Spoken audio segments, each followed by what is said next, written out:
இன்னைக்கு டேட்டில் உண்மையிலே வந்து பாசிட்டிவாக இல்லை வந்து அட்லீஸ்ட் வந்து பார்த்தோன்னா கொஞ்சம் பரவாயில்லப்பா நல்லா போயிட்டு இருக்க சீரியல் அப்படின்னு நினைக்கிற மாதிரி வெகு சில சீரியல்களில் ஒன்றா வந்து ஆஹா கல்யாணம் வரும் நானே எதிர்பார்க்கல.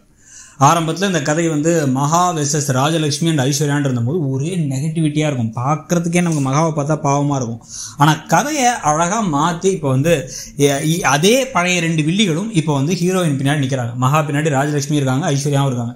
இவங்களுக்கு வந்து பேச வேண்டிய இடத்த டக்குன்னு பேசுறது என்ன, சூப்பரான விஷயங்கள் செய்கிறது என்னன்னு சொல்லிட்டு அவங்க 2 பேருமே ஹீரோயின் மாதிரி ஆகிட்டாங்க. இந்த பக்கம் ராஜலட்சுமி சரி, ஐஸ்வர்யாவும் சரி. இதில் ஆப்போசிட்டில் இருக்கிற டம்மியான சித்ராதேவி, அனாமிகா, காயத்ரிலாம் பார்த்தா நமக்கு சிரிப்பு தான் வருது. சிரிப்பு போலீஸுங்கிற மாதிரி வந்து அவங்க பண்ணுறதெல்லாம் பார்த்தா இருக்கு. ஸோ இப்போ புது பிரச்சனைகள்லாம் நடந்துகிட்டு இருக்கும்போது இப்போ சமைக்க ஆரம்பிக்கிறேன் பேர் வழின்னு அனாமிகா ஒரு ரசத்தை வைக்க, ரசமா இது பார்த்தா விஷமா இருக்குது டேஸ்ட் பண்ணுறதுக்கு அப்படின்னு சித்ராதேவி மனசை நினச்சிட்டு இருக்காங்க. காயத்ரி மருமகளை என்னத்தை திட்டுறதுன்னு சொல்லிட்டு, அம்மா இதில் ஒன்றும் உப்பு இல்லை உரப்பு இல்லை, தயவு செஞ்சுமா ப்ளீஸ்மா வேற எதையாவது சமமா அப்படிங்கிற மாதிரி கூட கொஞ்சம் தக்காளியை போடுமாங்கிறாங்க.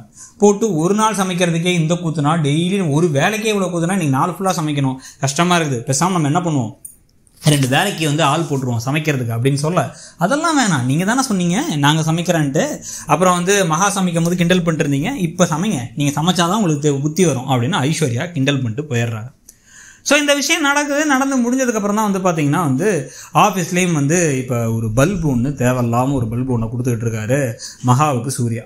அதாவது அடுத்த ஒரு ஃபேஷன் ஷோக்கு என்ன பண்ணலாம் அப்படின்னா, மாடர்ன் ட்ரெஸ்ஸில் நம்மளுடைய நகைகள்லாம் எப்படி தனியாக தெரியுது, அதில் வந்து மாடர்ன் ட்ரெஸ்ஸில் வந்து பிசிறு இல்லாமல் எப்படி இருக்குது அப்படிங்கிறத காமிக்கணும். நம்ம அதுக்காக வந்து நம்ம மாடல்ஸ் எல்லாம் மாடர்ன் ட்ரெஸ்ஸில் அனுப்பலாம் அப்படின்னு சொல்லி ஸ்வேதா சொல்ல, ஐடியா சூப்பராக இருக்குங்கிறாரு சூர்யா.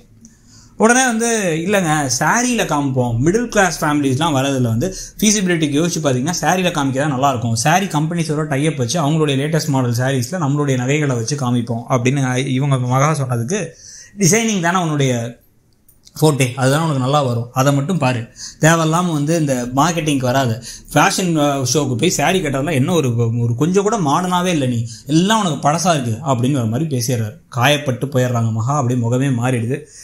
விஜய் வேகமாக ஓடி வந்து சூர்யா கிட்டக்க, நீங்கள் என்ன இருந்தாலும் அப்படி பேசிடக்கூடாது, வீட்டில் பேசுகிற மாதிரி பேசுறீங்க, அண்ணி முகமே மாறிடுச்சு, அண்ணியுடைய திறமையை நீங்கள் புரிஞ்சுக்கிட்டு கரெக்டாக கொஞ்சம் யோசிச்சு பேசியிருக்கலாம் அப்படிங்கிற மாதிரி சொல்லிடுறாங்க.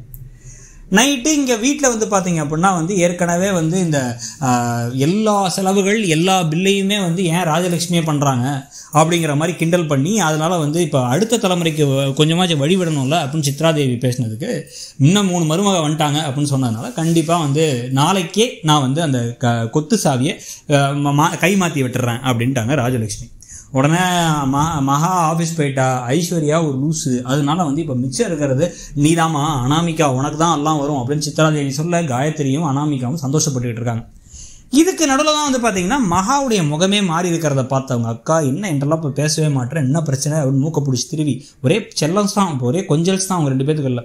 என்னம்மா பிரச்சனை அப்படின்னு கேட்டால், இல்லை அவர் என்னை காயப்படுத்துகிற மாதிரி பேசிட்டாரு, அவர் பேசினா எனக்கு அவ்வளோ வருத்தமாக இருந்துச்சு அப்படின்னு நடந்ததெல்லாம் சொன்ன உடனே ஒன்று சும்மா உம்பளுக்கிறாரு, கிண்டல் பண்ணுறாரு, அவ்வளோதான், இதெல்லாம் ஒரு பெரிய விஷயம் போய் எடுத்துக்கிட்டு இருக்க, அதெல்லாம் விடு, இதுக்கெல்லாம் ஒரு வழி இருக்குது, நான் ஒரு வழி பண்ணுறேன் பாரு, அவருக்கே ஒரு ஷாக் கொடுக்குறாங்கிறாங்க ஐஸ்வர்யா போல்டாக பல விஷயங்கள் எடுத்து செஞ்சுட்டு இருக்காங்க.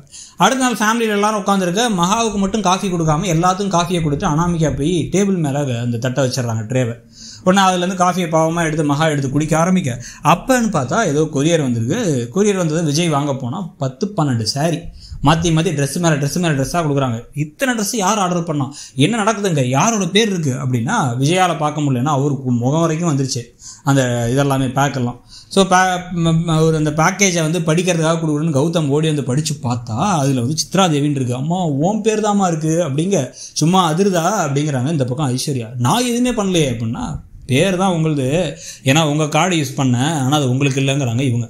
என்ன நினச்சிட்டு இருக்க, என் கார்டுக்கு யூஸ் பண்ண எவ்வளோ ஆச்சு அப்படின்னா 85,000 ஆச்சு, அதெல்லாம் மகாவுக்காகங்கிறாங்க. எதுக்கு அவ்வளோ காசு போட்டு இது பண்ண, என்ன நினச்சிட்டு இருக்கேன்னு திருப்பி இவங்கெல்லாம் பேச ஆரம்பிக்க, ஏற்கனவே இதெல்லாம் நமக்கு வீட்டுக்கு வந்திருக்காதுன்னு ராஜலட்சுமியும் பாட்டியும் பேசிக்கிட்டு இருக்காரு. டக்குன்னு இல்லை, மகாவை தான் சில பேர் வந்து அவள் மாடர்னாக இல்லை, அவளுக்கு எல்லாமே பழசாக இருக்குது அப்படிங்கிற மாதிரி வந்து அவளை வந்து காயப்படுத்திட்டாங்க, அதுக்காக தான் அவளுக்கு வந்து அவளோட இன்னொரு முகத்தை காமிக்க போகிறேன் அப்படின்னா, யாருமா அப்படி சொன்னான் அப்படின்னு ராகவன் டென்ஷன் ஆகிறாரு. உடனே வந்து யாருனா இருந்தாலும் சொல்லுமா அப்படின்னா, அது ஒன்றும் இல்லை, நான் வந்து எல்லாம் உங்களுக்கு தெரிஞ்சவர் வேண்டப்பட்டவர் தான், ஆஃபீஸ் போனீங்கன்னா சூர்யாட்ட கேளுங்க அப்படின்னா, அவனா அப்படி சொன்னான் அப்படிங்கிறாங்க. அப்படின்னா என் கிரெடிட் கார்டை கேட்டால் நானே கொடுத்துருப்பேன் அப்படின்னா எல்லாம் ஒன்று தான். எங்கள் அத்தை கொடுத்தா எங்கள் அத்தையோட கிரெடிட் கார்டு பண்ணி நான் அவங்க பையனா சம்பாதிக்கிறான், எப்படியும் பணத்தெல்லாம் வந்து நம்ம வீட்டில் தான் வாங்கி தர போகிறாங்க, அதுக்காக தான் அப்படின்னா பாட்டி சந்தோஷப்படுறாங்க இதெல்லாம் பார்த்து. உடனே வா மகா உனக்கு ஒரு சேஞ்ச் ஓவர் பண்ணுவோம் அப்படின்னு கூப்பிட்டு போகிறாங்க. எல்லாம் ஷாக் ஆகி முடிக்கிறதோட இன்றைக்கி எபிசோடு முடியுது. ஸோ இன்றைக்கி எபிசோடை பற்றி நீங்கள் என்ன நினச்சிங்கிறத சொல்லுங்கள். தேங்க்ஸ்.